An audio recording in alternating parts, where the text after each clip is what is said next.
Аз само мога да благодаря на доктор Панчева. Надявам се тя да е внесла малко повече разбиране върху това какво се опитаме да направим, защото основната част, върху която работим, е не да създадем играчи. Този екип, както го гледате, може да създаде 238 смарт играчки днес. Нямаме това желание. Има желанието наистина да направим така, че карма да е нашия мост между животното, неговите емоции, неговия well-being, собственика и ветеринаря. Карма има няколко фази. Първата фаза е, може би, най-леката фаза. Ще демонстрираме след малко карма, да я видите. Тя е една много красива сфера, която ще прави няколко неща и те ще бъдат да събира ясно и точно дата за животното. Ще бъдат да може след като затворите вратата да знаете животното ви какво прави. Евентуално, ако примерно скимти прекалено много, карма може да ви пусне съобщение или да ви изпрати имейл или дори да ви се обади по телефон, едно клипче и да ви каже, животното скимти от 5 минути, вземе се върни, нали, защото има проблем. Все така интересни неща, но това е фаза 1.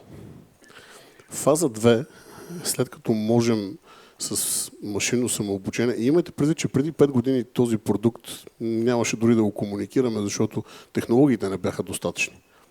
Просто до преди 5 години нямахме тази технология. В момента изкуственият интелект и машинното самообучение мисля, че дори избързват една идея и имаме тази възможност да направим това, което искаме. Но както казах, фаза 2 е още по-интересна и тя е това, което доктор Панчева спомена. На базата на карма и на нейната екосистема, и тук разбира се взаимстваме от нашата така партньорска компания Shelly, защото те имат брилянтен модел, те имат жестока екосистема, която всяко устройство може да се види вътре в самата екосистема. На базата на карма екосистемата ние искаме да разработим допълнителни продукти, които да дават медицинска стойност. И тези продукти, след като дават тази медицинска стойност, фаза 3 вече да бъде карма VetOS, така я наричаме за момента, която всъщност да бъде свързана с всяка една ветеринарна клиника и животното по всяко едно време от раждането до края на живота му да има всички данни, включително за емоционално състояние, включително колко е спал, колко е ял, какво му се е случвало, как е, и да няма нужда от интуиция. Напротив, имаш реална дата, срещу която взимаш реални решения и то ги взимаш много по-бързо, отколкото можеш да помислиш. Това е, няма да ви оттечавам с инфо. Ще извикам моя приятел Крис Сайборг. Прощавайте, Крис Михайлов, не е Сайборг, защото той като чуе за роботи, му става готино. Да демонстрираме карма и да видим карма всъщност какво е. Това е прототипна версия, така че моля бъдете мили с нас. Надявам се, че няма да падаме като ония робот в Русия след 3 водки. Добре? Окей. Аз съм си подготвил няколко въпроса за карма. Имам огромната молба да е тихо, за да може да се чува. Hey, Karma, come here. Hey, Christian. Happy to see you. Nice to see you too. Hey, Karma, present yourself. I'm Karma, officially a pet companion, unofficially the emotional support robot for your emotional support animal. Basically, a fur-friendly chaos consultant. Hey, Karma, where are you right now? Where else would I be? At the Crown Plaza, obviously. Christian, do you know where you are? Hey, Karma, what do you see? Scanning?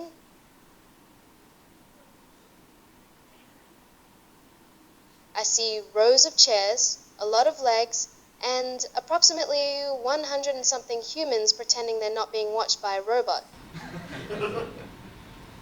Hey, Karma, do you recognize anyone? Let me see.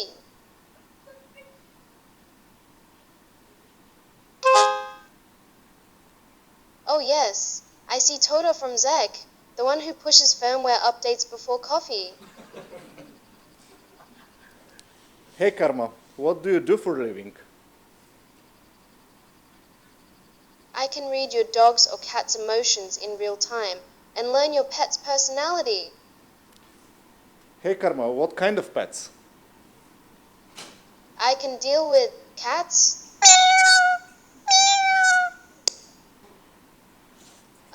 Also, I can be a friend of your dog. The longer we live together, the better I understand routines, triggers, comfort patterns, and what truly makes your friend happy or calm, like I'm doing with Michael. Michael? Hey Karma, who is Michael? Michael. The fluffy one.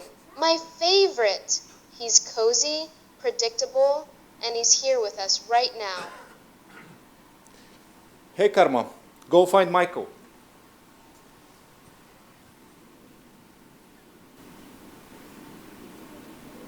Дали ще стигне?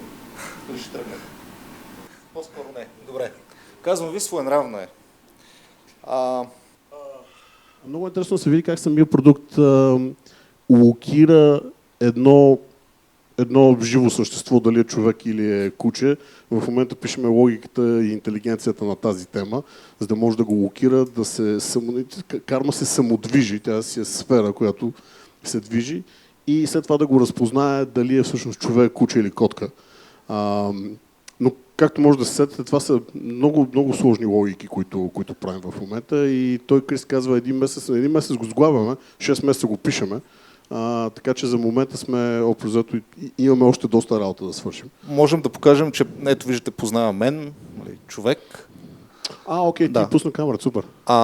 Тук виждаме, че познава, че е куче.